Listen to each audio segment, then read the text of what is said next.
Hope you're having an awesome day. That's a red-winged blackbird over there scolding me, hating on me. Red-winged blackbirds are beautiful birds. They have one of the most beautiful calls I've ever heard. And at the same time, they're the most brutal and vicious birds.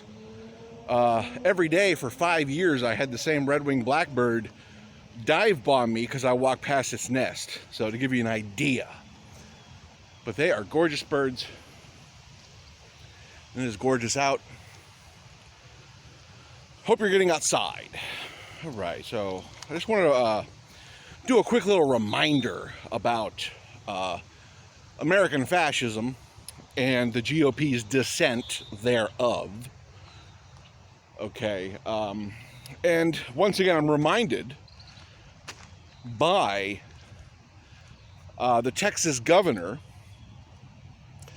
who is threatening to arrest Democrats who fled the state because they want to avoid passing anti-democratic legislation.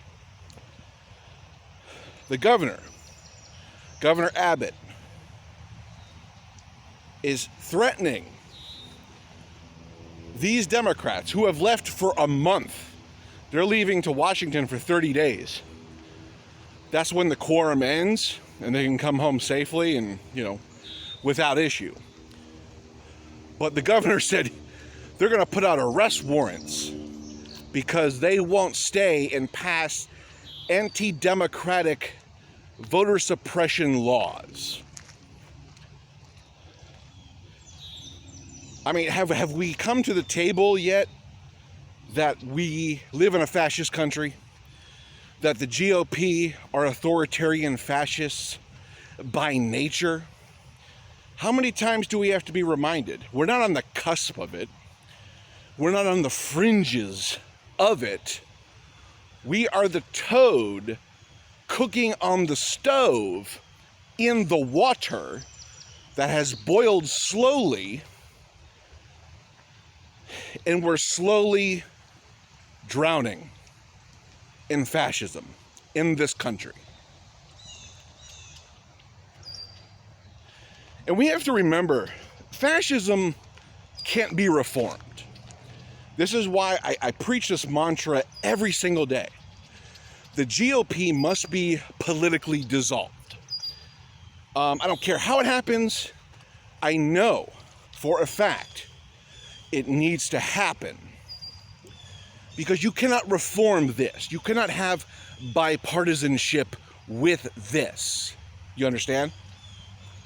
You cannot break bread with fascists and meet them halfway. So then what? You're only passing diluted fascist policies with them? It's insane. We live in an insane political system with two parties. One is hell-bent on fascism. The other is hell-bent on meeting them halfway.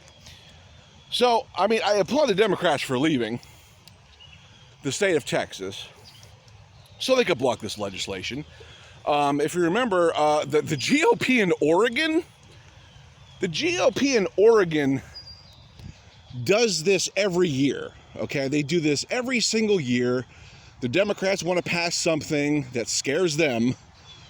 They just leave the state of Oregon. So this is something both parties do. It's nothing special that the Democrats are doing at this time.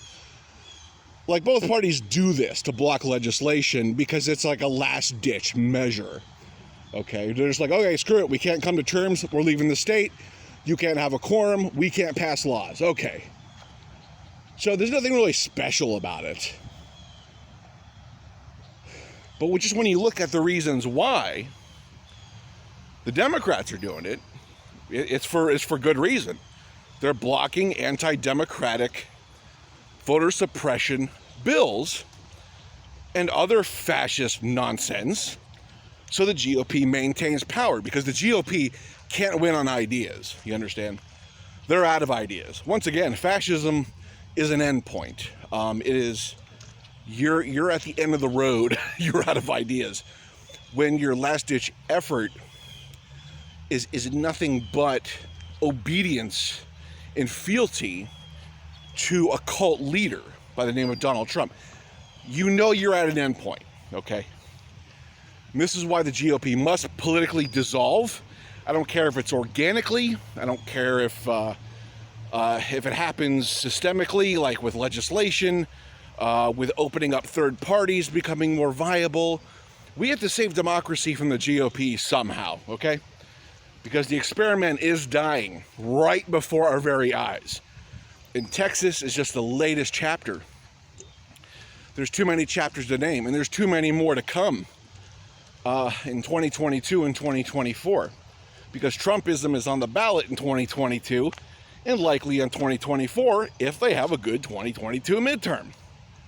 So we have to remain vigilant and build a united front against the fascist GOP. I don't care if you're communist, I don't care if you're socialist, I don't care if you're a social democrat, I don't care if you're a left-leaning independent, I don't care if you're a liberal. All of us have to be a wall against Trumpism, which is American fascism.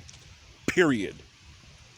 I just don't care. We can hash out our differences and, you know, exchange our ideologies and where we're wrong, and that's a beautiful thing. That's discourse, baby. I love it. Bring it on.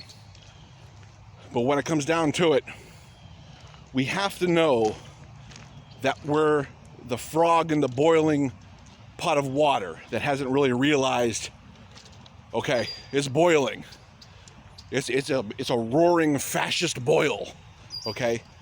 And we got to save ourselves. We have to save democracy. And there's a good chance we won't if we keep working with the GOP, who is committed to anti-democracy. They don't want it anymore. It doesn't serve them. It's not viable for their survival anymore because of changing demographics. So please, I'm just trying to wake you up. I'm getting you alert here. Enjoy your summer. I know this stuff is a bummer, but we gotta face the issue. Just like that blackbird that really hates me. I really hate fascism. I really hate Trumpism. I really hate authoritarianism. So I'm not gonna let it walk all over me, and don't let it walk all over you and our democratic experiment, which is hanging on by threads, I assure you. So anyways, I hope you're having a lovely day. Hope you're having an awesome summer. I wish I had something nicer to talk about.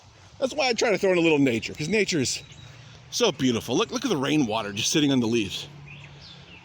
It's gorgeous. I could just be out here all day and just look at the blue sky and the puffy clouds and wet leaves and birds that hate me and be at peace with the world. And a part of me is. But a part of me wants to defeat American fascism. So let's do it together.